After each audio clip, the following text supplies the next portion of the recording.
प्रथमे जीरा पान मधुरी धनिया और मेथी को भल भाव टिके गरम हल्का गरम करके भाजीदेवे। तापर कौन करेंगे ना लंका को धोईकी रखिथे भल भाव पोछिकी टिक टिक करके काटिबे। लंका पूरा गोटा गोटा छोट पीस कर काटिबे। आउे अधा घंटा पूर्व तेंतुली को रखी भेदेकी पूरा भलसे चकुदेवा। तापर देखो मु पूरा पीस पीस करके लंका को रखी पीस करदेली पूरा। तापर रसुण को पूरा मझी काटबार अच्छे छोट भी करार नहीं मझी हल्का सा काटबार अच्छे। तापर जो बनई तेंतुली को दली थी से गुंड जो भाजी थी पूरा पकईदेली गुंड करी।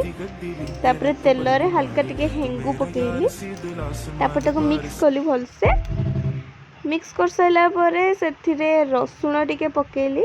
आपण जी क्वांटिटी नहीं भाग माप माप हिसाब से रसुण को टिके मिक्स कली भलसे टिके मिक्स करदे हल्का भाजवा हल्का रेड स्पानिश रेड पड़ी थी जमती बेसी भी भजे भजी ना ब्लैक करेनि। तापर जो पेस्टा बनई आम से पकईदेवा तेंतुली आप चाहिए गुड़ भी पकेबे हल्का मीठा जो रखा चाहिए जार जहाँ पसंद राग जी रखा चाहिए हल्का पकेब गुड़ भी पकई पारे। तापर ताको भलसे मिक्स करेंगे मिक्स एमती करें 10 मिनट भाई एमती मिक्स करेंगे। तापर देखु लंका पकईदेवे लंका पकईकी एमती आउ थे मिक्स करेंगे 10 मिनट एमती मिक्स करुवे। तापर मिक्स कलापर देखु लंका आचार पूरा आमर रेडी हो जाइए।